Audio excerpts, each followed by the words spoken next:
Selamat pagi semua, selamat datang di bacaan hari ini, hari Senin tanggal 28 Juni tahun 2021. Tidak terasa sudah hampir mendekati akhir dari bulan Juni tahun 2021.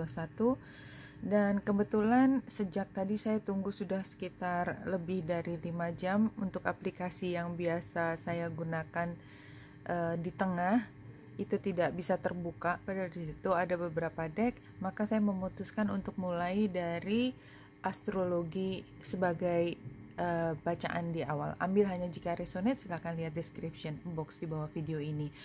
Kalau saya melihat kenapa saya mulai dari chart yang detail ini, karena saya melihat ini adalah hari yang penting untuk kita meninjau kembali hubungan kita dengan orang yang penting.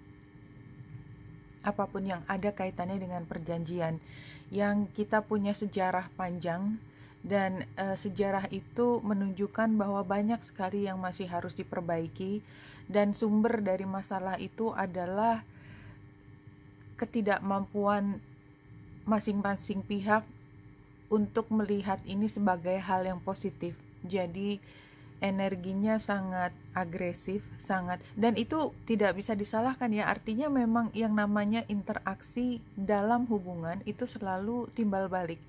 Salah satu pihak membawa energi agresif, itu sudah pasti akan menyulut energi agresif kembali ke dia. Jadi dua belah pihak akhirnya tertular energi agresif ini. Dan ini sangat terlihat dari trine ya, grand trine antara Mars, Chiron, dan Juno. Junonya conjunction dengan South Node. Jadi ini yang paling besar saya lihat di sini adalah sukar sekali melihat ke masa depan. Dari saya mulai dengan bacaan yang relatif bermasalah. Anyway, kita lihat apa yang muncul dari 3 kartu berikut ini. Iya, ini adalah situasi yang tidak mudah. Awalnya adalah hal yang sangat menjanjikan. Gambar bunga ini kan menjanjikan, kayak kita kalau graduation tuh kan kita dikasih bunga karena kita melihat masa depan yang cerah. Kira-kira seperti itu, tapi itu posisi masa lalu. Sekarang semuanya menjadi serba sulit karena kalau kita bicara mengenai hubungan ini, jadi ini gimana? Abis dia begitu juga, jadi kayaknya masing-masing tuh saling menyalahkan, dan itu energi yang sangat kental hari ini. Dan tadi sudah terlihat mengapa, karena di langit juga sedang bercerita hal tersebut. Dan ini pertentangan ini mengakibatkan semua orang atau orang-orang yang penting itu melihat dinamika perkembangan masalah ini bagaimana. Karena apa? Karena masing-masing menjadi vokal, masing-masing jadi menceritakan keburukan yang lain, tapi itu masing-masing juga adalah respon defensif dari situasi yang mungkin mengancam kesejahteraan masing-masing pihaknya. Jadi saya tidak mengatakan mana yang lebih benar daripada yang lain, tapi yang jelas begitu interaksi ini sudah terjadi, tidak ada yang innocent di sini. Itu yang saya bisa katakan dari awal. Oke, kita lihat 3 kartu past, present, future di sini. Kalau Ace of Wands, kembali sebenarnya ceritanya adalah sebenarnya masing-masing ingin mulai satu yang baru, lembar baru, tapi kayaknya itu sama sekali tidak dimungkinkan. Yang ada sekarang adalah defensif, masing-masing ingin menang, masing-masing ingin mempertahankan posisinya, dan kedepannya sepertinya memang ini bukan situasi yang bisa dipertahankan terus. Memang harus ada clash, harus ada konfrontasi supaya ada perubahan. Kalau kita lihat dari sini, nah Venus itu baru saja masuk ke Leo. Karena memang berarti energinya adalah ini ada satu urgensi untuk mulai berproduksi, untuk mulai melihat hasilnya. Kan kemarin relatif tidak bisa bergerak karena konfliknya tidak bisa diselesaikan kuat-kuatan. Nah, begitu Venus masuk ke Leo, ini saatnya masing-masing untuk kembali menelaah. Kalau memang harus lihat ke depan, dengan demikian kan mau tidak mau harus menyikapi masa lalu dan konfliknya, karena kalau itu tidak dilakukan sesuatu, tidak disikapi, maka memang nggak bisa jalan, dan kayaknya ini udah nggak ada pilihan, harus bergerak. Jadi itu yang terlihat.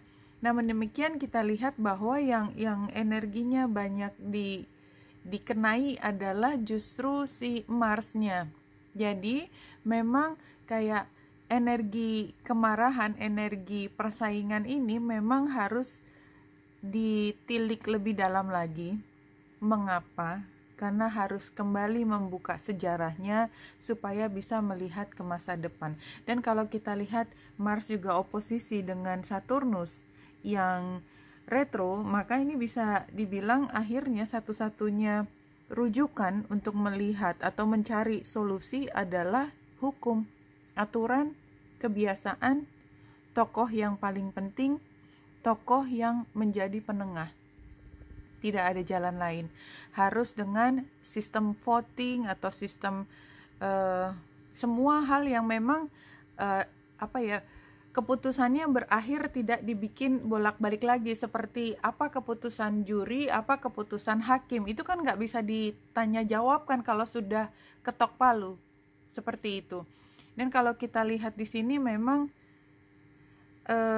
situasinya kuat-kuatan kan, nggak ada yang mau bergerak, nggak ada yang mau mengalah, strength, situasinya seperti itu. Karena cintanya itu sudah pernah merasa dikhianati, jadi karena Ace of Cups sebagai tantangan, jadi sebenarnya cinta itu meluap, cuman kebalik. Jadi cinta yang begitu besar adalah alasan yang paling utama membuat kita merasa sakit hati. Jadi itu selalu, itu namanya senjata dengan dua ujung. Ya, ujungnya satu bisa menjadi cinta luar biasa, satu lagi adalah pengkhianatan yang tak termaafkan juga. Sarannya adalah The High Priestess. Kalau The High Priestess itu energinya yang ingin dimunculkan adalah dia mengetahui semuanya dari ujung sampai ujung, A sampai Z, paham situasinya. Tapi dia tidak mengambil penilaian khusus dan dia mengambil keputusan untuk tidak mengatakannya. Jadi memang sarannya adalah bukannya tidak tahu, tapi mungkin kita perlu menahan ucapan karena alasan kearifan. Apa gunanya berteriak-teriak menyalahkan orang lain kalau menyalahkan orang lain sama dengan menyalahkan diri sendiri dan tidak berakhir pada solusi. Outcome-nya, let go. Biarkan yang sudah tumpah ya sudah tumpah, tidak bisa diapa-apakan lagi. Kita tidak bisa mengambil air susu yang sudah tumpah ke tanah. Tapi di belakang masih ada 2 cangkir yang bisa diselamatkan. Very clear kalau menurut saya pesan hari ini. Kita lihat pesan yang terakhir untuk bacaan hari ini dari Spirit Guides adalah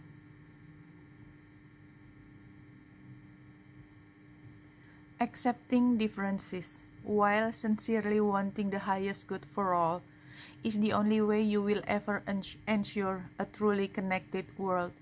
Ya, exactly. Jadi kayaknya konflik ini memang kalau dicari titik tengah itu tidak mungkin. Karena ya masing-masing punya ujung yang berbeda.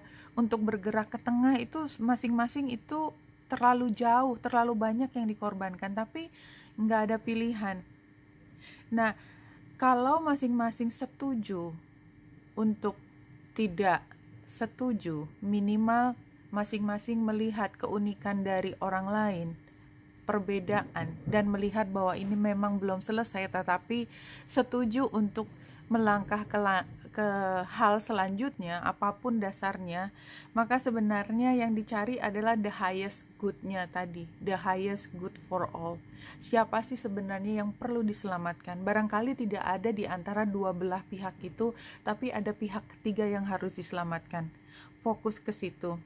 Dan itu satu-satunya cara untuk mencari koneksi antara dua pihak yang saling berkonflik ini. Karena pada saat ini sudah setuju untuk tidak bisa saling mengerti satu dan lain pihak. Oke, Wenita Indra dari sini semoga membantu. Salam hati dan cahaya.